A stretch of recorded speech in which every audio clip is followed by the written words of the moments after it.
Ladies and gentlemen, welcome once again to another episode of the Roundup. Today with me, it's Abby Summers from London. How you doing, Abby, once again? I'm okay. How are you?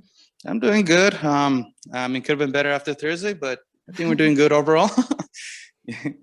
Well, we have a nice little break now, so I think everyone needs a bit of space from Tottenham at the moment. Exactly. Yeah, that will help us a lot, definitely. All right, Abby. Let's get it started with quickly. Thursday. It was a shame. It was such a devastating game. The main thing probably to take from that game is just the attitude of the players. The body language that they showed in that game. It seemed to be like they didn't want to be there. It seemed to be like they just wanted to get over with, but they didn't make anything, to progress, from the round. What are your thoughts on that? There's a lot to take. Just let it all out. For me, Thursday was completely unacceptable. It was off of the back of that awful North London defeat, which again, none of us had seen coming, and it happened. We questioned that attitude in that game, and then 3 days later, in a game that they were 2-0 up, against much less opposition, they go ahead and they just show everyone again why there is a problem within our club in terms of attitude and mentality. And even sometimes you can question the recruitment because Spurs are known for always looking for a bargain. They don't go for their first, second, sometimes even third choice options because of money. And I think that sometimes that's been highlighted in the squad, and their ability, their quality, their attitude. And for me, Thursday was just unacceptable. You cannot, in a really, really important game like that, where the job is basically already done, fall flat like that, just act, ignorant and arrogant to the situation, which I've seen Spurs do many a time. But I was surprised that they did it in a game of that much significance when, there's not much else that's been going on for them this season. The Europa League definitely would have been a very, very good opportunity for them to win a trophy this season, and to just go and blow it like that and not look like you really care until the damage is done. For me, it just was unforgivable. And it wasn't just down to, it wasn't just Jose. It was a mixture of every aspect of the club. I think that highlighted on Thursday. So very, very disappointed. It definitely took me a good 3 days to stop being so angry. I was still angry yesterday. So I don't want to see anything like that again. It reminded me actually of the days kind of when like Tim Sherwood was there. It was a lots of characters in the squad, and a lot of arrogance shown. And I felt back then we had certain members of the squad that were like that, and they would have that same attitude in games of that significance. And I don't care whether or not they don't rate the Europa League, if they don't think it's a worthwhile trophy. This team haven't won a trophy. So for me, every trophy is worthwhile until they actually go and win something. So if they feel they should be playing in the Champions League, then prove yourself and be better. Go and play in the Champions League, prove yourself to get there, but win a trophy, and don't act like just so dismissive and arrogant over a team that, can have quality and hit you, because every team can have quality. And I just think that Spurs sometimes just take that for granted. Yeah, definitely agree on what you said about Mourinho and the players. It's definitely not Mourinho's fault, because he's not the one that tells them, to not care about the team, while the game's playing, obviously, So do you really think that time's up for certain players in the club? Yeah, I do. Definitely, right? Yeah. Like I said, I think that a lot of it's, also down to recruitment. I think that we just sometimes sign people that just aren't good enough. I'm not saying to sell him right away, but someone like Matt Doherty obviously will spring to mind. The fact that he was brought in to probably replace Serge Aurier, and everyone now prefers seeing Serge Aurier start, that just tells you all you need to know about the recruitment. Someone like, Moussa Sissoko, great. He's got a great story. He was really, really awful. And then obviously he improved dramatically, and that's what obviously everyone loved. But when you actually look at the quality of the player, he's not, probably what Spurs need. Looking at our centre halves, I think, I actually quite like Joe Rodon. And obviously he's very new, he's hardly played. I wouldn't judge him. But when you look at the quality of Davinson Sanchez, and you look at Eric Dyer, and you look at, you know, Toby is 32 years old, just not good enough anymore, any of them. You know, people question Ben Davis. I think Ben Davis is fine as an understudy, playing him every week. It's just not for me. Lots of questions with Harry Winks, not progressed in probably like 2 seasons now since Moussa Dembele left. And then obviously you're looking up front. Probably too. Yeah, Bergwijn as well. He's come in and, you know, he hit the ground running straight off against City, but then since then he hasn't had anything to show for it. You know, for all his defensive work that he puts in and the shifts of running back, that's great. But, you know, your job is to go and score goals, help and attack. And I just don't feel that. I feel like a lot of players are average, and I think that the thing is, when they come to Spurs, they think they're automatically above average because it's a big club and, you know, all the success we've had in the last few years. But you have to look at why we were so successful. Players were playing above their station a lot of the times, and honestly, Harry Winks is a great example of that, and Sissoko.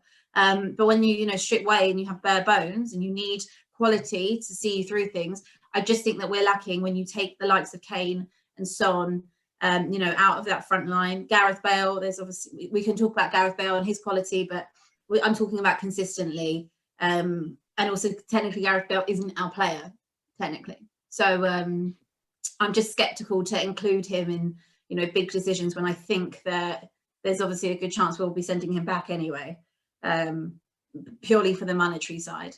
And obviously we didn't see him feature last night either. Definitely, yeah. And I mean, just to wrap it up on this topic, you know, that's, you know, I mean, really sad. I mean, to talk about pretty much.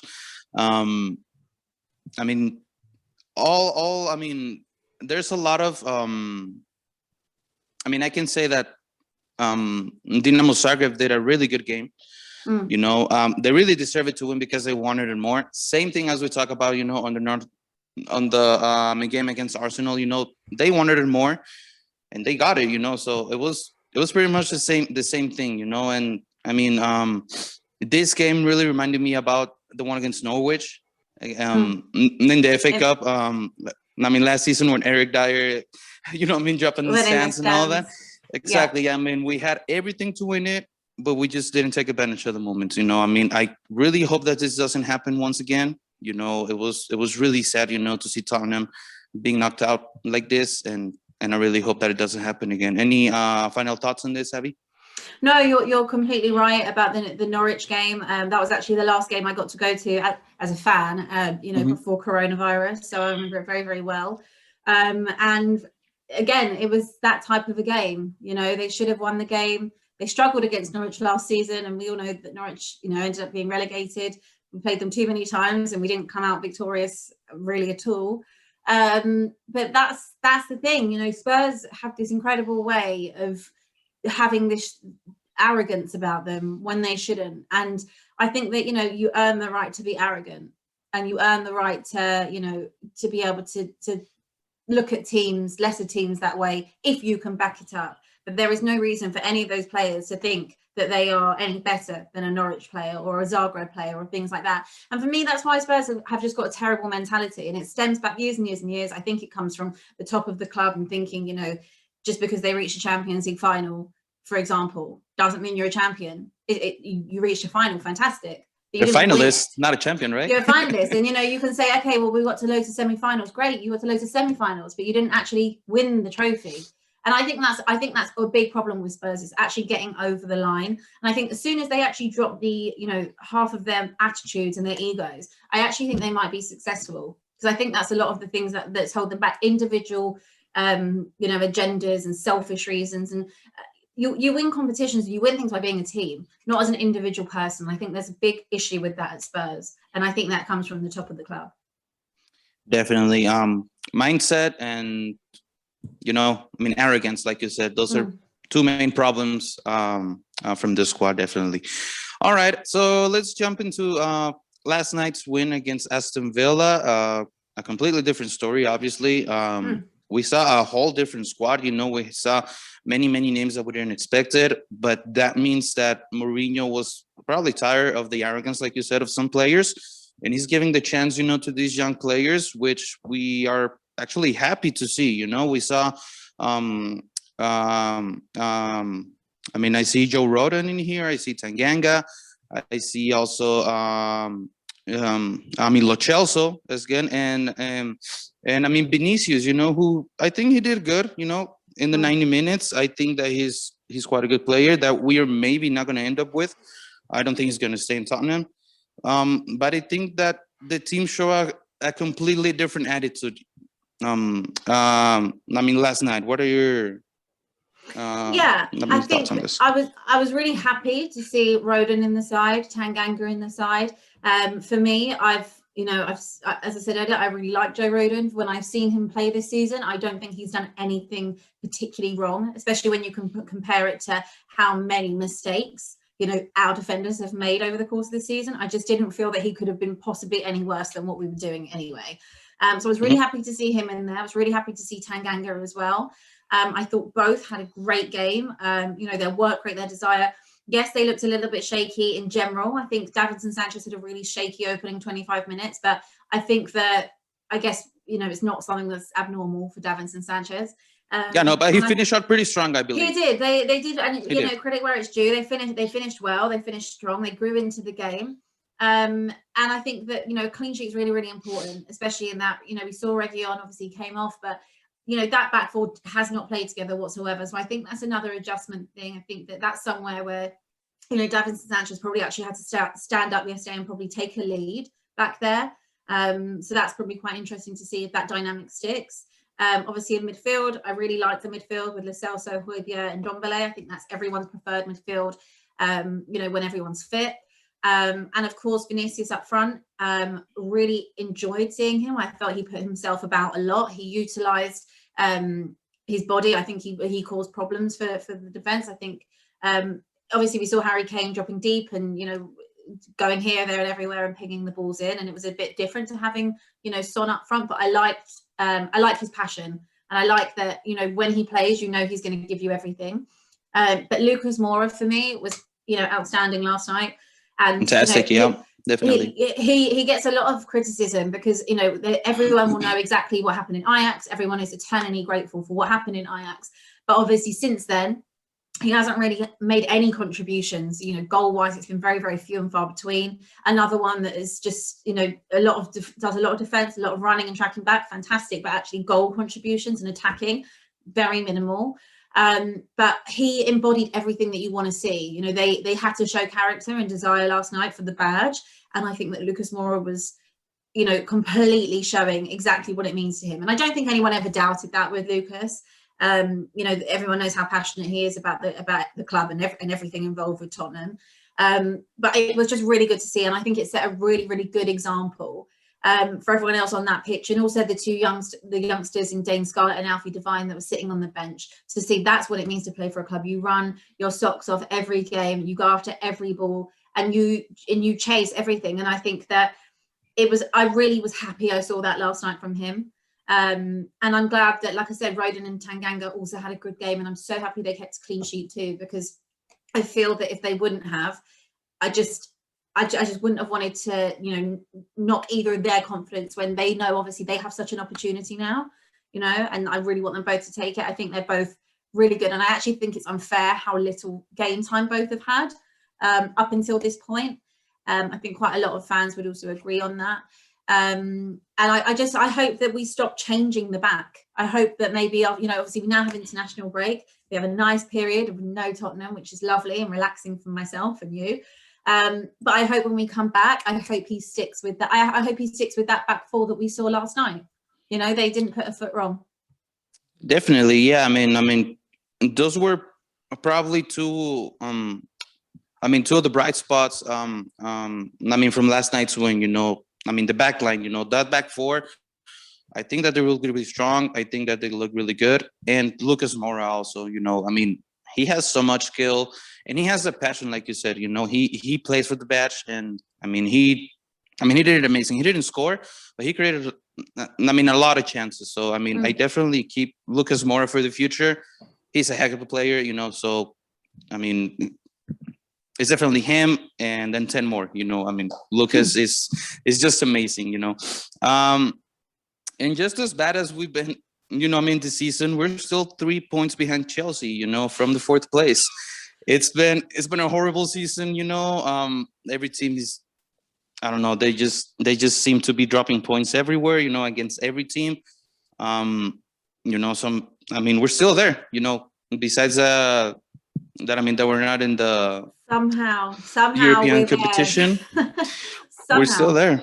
Definitely. Yeah. I mean, and we got a tough schedule, you know, at the end of the season. We got Newcastle next week. Well, I mean, not next week, but I mean, after the the break. And, you know, there's still a hope, you know, there's still a chance, Abby, right? Yeah, there's still hope and there's still chance, and technically we've still got I guess we've still got that game with, you know, with Villa coming up as at the end of the season, where they haven't quite decided where to place it yet. It's mental when I look at that table and I think how bad we've been, you know, to, you know, people raving about Chelsea and they're just 3 points in front. And I think that COVID has had such an effect on, you know, this season, because I think that, you know, going in straight from the other season and like not really having that much break, I think that's probably helped. But I mean, anyone can beat anyone, and it just shows you maybe there's a lack of quality throughout the league. But perhaps because if everyone Just too much quality, don't you think? Well, it depends how you look at it. If a team like us can play really, really awfully for like 6 weeks, 7, actually longer, you know, to over 2 months, and only be 3 points behind fourth place. I mean, I'd say that's either it's probably a lack of quality from everyone else. So if they've been watching us, but sure, we can make it. It's definitely a 50-50. Yeah, but look, somehow we're still in contention. Like every game after the international break is a final for Spurs. They cannot afford to lose anymore. Obviously, they've got the cup final coming up. That for me will take precedence in everything. You know, with the games around it, it's very difficult because obviously, as we said, you've got Newcastle, then you've got Everton, you've got Manchester United coming up before that. So it's very, very tough. And Leicester City at the end of the season, last game of the season, Leicester City. The only saving grace is maybe, you know, without having to play midweek, you know, maybe they'll be a little bit fresher going into that cup final. Very, very tough cup final, but look, stranger things have happened, I guess. And I think that is the one chance they have to make something of this season. Whether or not they finish top 4, I don't think we deserve to finish top 4 personally, but if we do, fantastic. I still think it'll be a big ask, but I think that trying to win that trophy is really, really important. You know, especially after they've blown the other ones. So there'll be a lot riding on that, I think, from our perspective as fans. I think it's really important to win that. Definitely, we still have a chance, and definitely we still have hope. All right, Abby, any final thoughts on our Spurs? You know, after this, you know, really weird week. No, I'm very happy to have some time away from them. Same. I will say the same. All right, Abby, any social media once again? Twitter at Abbi_Summers and Instagram at Abbi Summers. We have a show on Wednesday night for the Spurs Web on our YouTube channel with Michael Dawson. So that should hopefully be out Thursday or Friday, which I think, you know, anyone who's watching this in the Spurs will love. And yeah, so that's what's coming up this week. For any other expert for Spurs players on the podcast I do with the guys from Copper 90 called Run of Play, we have Jake Livermore on, I think, next week. So that's another ex-Spurs player for everyone, in case they're interested. Obviously talking about his career, not just at Spurs, but obviously at Hull and, you know, where he is now with West Brom. And obviously his time in England as well. So that should be interesting too. Definitely, we'll check it out, Abby. Alrighty, fans. Just a quick reminder to follow us on all of our pages. You can follow us at Fuera del Aire on Facebook. You can follow us at Fuera del Aire 1 or 1 on Instagram. And you can find this and other episodes of the Roundup and many other interviews in our YouTube page. You can find us as Fuera del Aire. Abby Summers, thank you so much. We'll figure out what we do for the break. We'll see what's up. Okay. Sounds good. Sounds good. All right, ladies and gentlemen, we'll see you then. Enjoy the break.